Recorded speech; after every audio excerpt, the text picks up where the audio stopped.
Après 2 ans maintenant, ce groupe-là, le E-Shelter Cluster, vraiment a fait un travail colossal. Aujourd'hui, après 2 ans, la reconstruction définitive est lancée.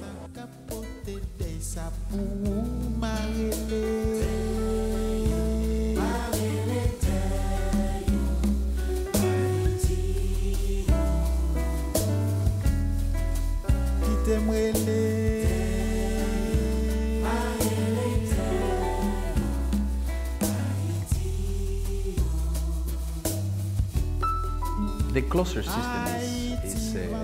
is a way of life of the humanitarian community, how we respond to problems. And problems, we talk about a big magnitude issues, crisis, conflict, natural disasters. The cluster tries to fill in for a gap, but you should never do this in a way that undermines the government or that ignores the government. The government actually co-chairs the CCCM and Shelter Cluster.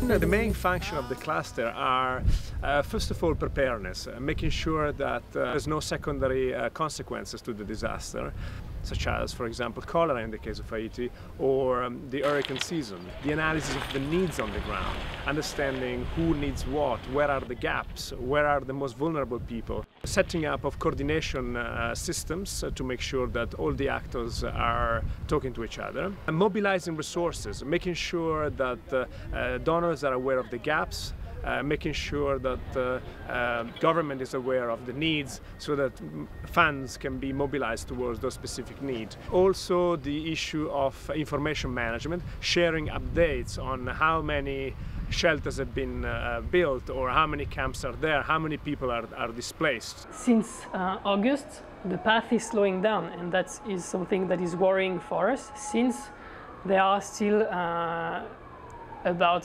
500,000 people in camps. The core function of an information management unit is to generate knowledge and in time of emergency, and to help the coordination mechanism use this knowledge and this information to take informed decisions. We would like to apply the best information that we can to quantify what our needs would be for key assistance types. You have a general coordination meeting that happens on a weekly or monthly basis or daily basis after an emergency, and that is a meeting open to everyone. Then you have a small group of agencies, for example, that are in charge of the strategic decisions of the cluster. And then you might have a group of agencies that have particular technical skills on communication, on designs, on protection, and they meet to discuss a specific issue. After 2.5 years, where a shelter should be put and should not be put. That's the role of a cluster. Calculate how many shelters you actually need in a context. At what point in an emergency should temporary shelters come in? When should the emergency shelter be phased out? So it kind of puts everyone on the same page and guides everyone along. Par exemple, il y a les activités de mitigation. Les activités qui sont assez importantes du cluster, donc il y a les formations et les sessions d'appui pour assurer que les partenaires aient les mêmes outils en main pour effectivement faire leurs activités. Les agences humanitaires soient beaucoup plus vise à la fois donc des acteurs internationaux, des acteurs locaux, nationaux, les autorités, afin qu'on soit sûr qu'on évite notamment la duplication de la réponse, la fiabilité des alertes et en étant sûr que tout le monde soit sur la même longueur d'onde. Il y a 2 autres activités qui sont vraiment importantes, qui sont d'une part le plaidoyer, donc plaidoyer qui peut prendre plusieurs formes, plaidoyer pour le maintien des services essentiels dans les camps.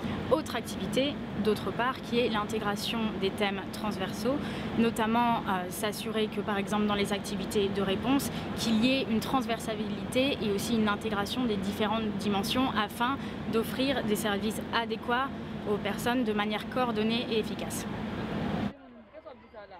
So that is one of the tools that was used here in Haiti to try to use in the most effective and efficient way such a diverse group of NGOs and people that showed up after the emergency. Why, yeah, yo, why, yeah, yeah. Patande wayo, patande wayayo, patande wayo, patande wayayo. In Haiti, because in a sense it's so close to North America, and already there are a lot of small NGOs that come from North America to help, everybody came down here. And many of those organizations had no experience of responding to a massive earthquake as we had here. On top of that, the emergency was in an urban setting, and organizations are not really used to work on urban settings. We are generally more used to rural areas. Coordination a révélé vraiment difficile pour nous coordonner ensemble avec Monzai. Maintenant, après quelques jours, il y a un cluster qui vient mettre en place. Surtout cluster Abria, cluster E-Shelter qui vient mettre en place. Quand nous avons commencé, le gouvernement a délégué un représentant pour participer à la coordination. The cluster for us was really the place where to go to any given moment, day and night I would say, to ask for questions, to ask for guidance, to ask for support, training, which was also provided, and also once we got some experience, we were able to share our experiences, what had worked for us, with other members of the cluster. We tried to cover every single square meter that has been affected by this disaster with the shelter cluster and the CCCM group of agencies working. And the good thing is that since they're a group, it's very easy to come with generic solutions. As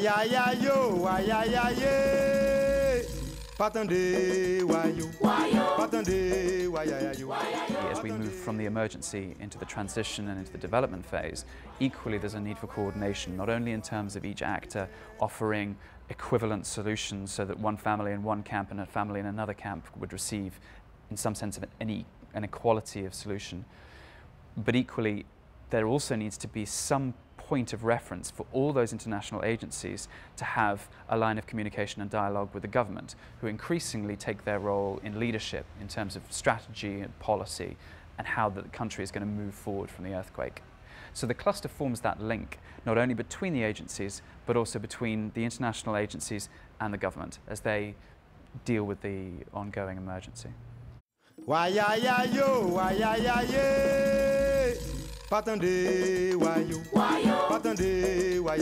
there comes a point where perhaps the government, after being initially weakened by the earthquake, is starting to feel that it can start to take over, where little by little we'll try and transfer or share responsibility for the clusters with our counterparts. So here in Haiti, the camp management cluster is co-chaired by somebody from government. Right now, we're leaving the emergency phase and we're going to the definite construction phase. And it comes with a lot of, as the government has a normative role in construction, best practices, all these, documents that we have been developing during the emergency period. How do we transfer that to the population? Haiti is going to go into a very intensive self-reconstruction phase. So how do we rebuild back better?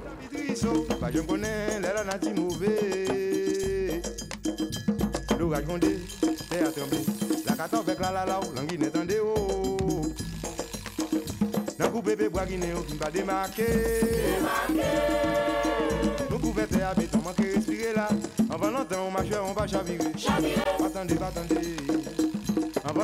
chère, on va chavirer. Avant longtemps, ma chère, on va chavirer. Avant longtemps, ma chère, on va chavirer.